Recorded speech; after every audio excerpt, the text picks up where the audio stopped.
তো hi guys, আজকে আমি আমার একটা ছবি এডিট করব। তো ছবিটা দেখাই, চলো। প্রথমটা আমি আজকে এডিট করবো লাইট রুম থেকে। তো দেখা যাক ছবিটা এডিট করার পর কেমন লাগতে পারে। তো আমি এখান থেকে দেখবো না, ছবিটা লাইট রুম থেকেই দেখবো ডাইরেক্টলি। লাইট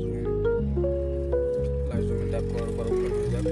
তো এখানে আমার ফোনের সম্পূর্ণ ছবি চলে এসেছে, দেখতে পাচ্ছ। ছবিটা করে ফটোটা এখন আমরা এডিট করবো, দেখা যাক এডিটের পর কেমন লাগতে পারে। তো সব থেকে আগে আমি যেটা করবো, সেটা আমার নিজস্ব কিছু কিছু প্রিসেট সেট করা আছে, ওগুলো অ্যাপ্লাই করে দেখি কেমন লাগছে।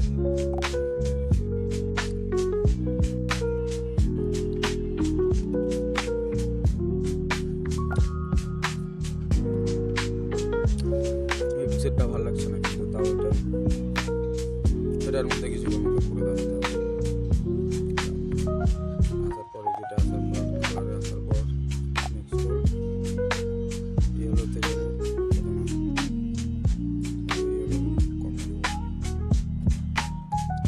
দেখতে পাচ্ছ কতটা ক্রেজি লাগছে ফটোটা।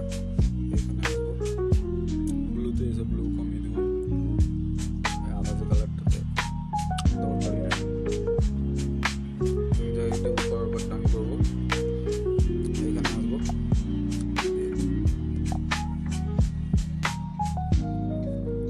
লাইনার গ্রেডিং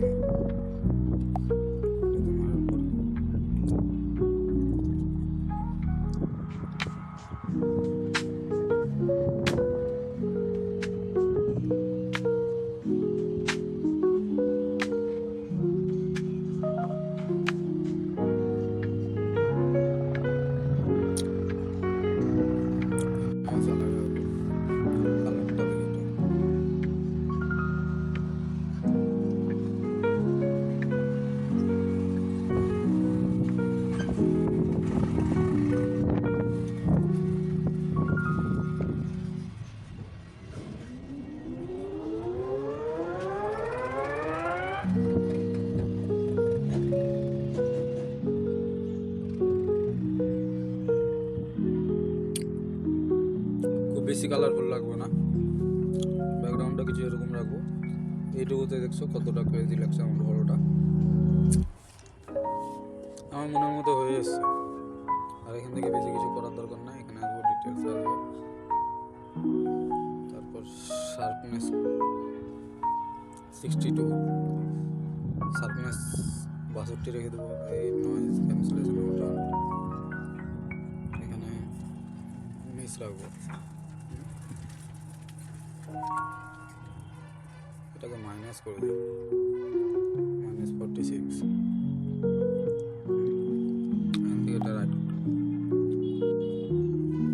দেখতে পাচ্ছ অল্পর মধ্যে আমার ফটোটা কতটা সুন্দর লাগছে। এখনকার মতো এখানে যাই,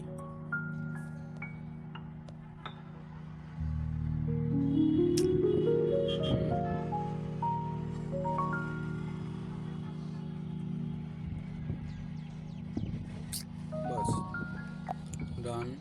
নেক্সট আমি মুখের কালারটা হালকা ঠিক করে নেব।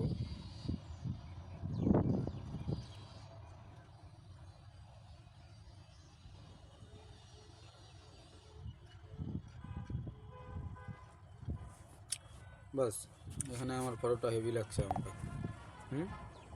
ডিটেলসে আসার পর ফটোটা একটু হাই কোয়ালিটি করে নেব।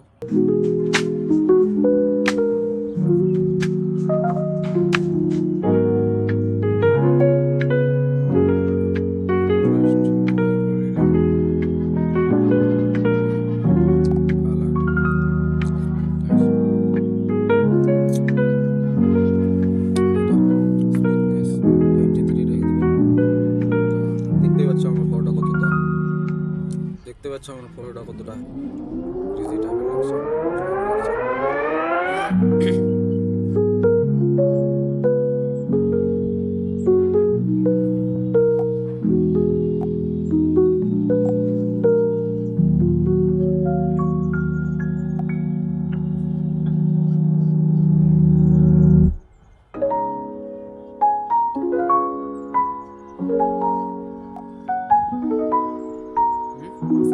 অসাধারণ একটা পিক আর ছবিটা আমাকে সেই লাগছে। তো এখনকার মতো এতটুকুই। আমি এখন করবো ফটোটাকে এখান থেকে করে নেবো সেভ, তারপরে দেখাচ্ছি।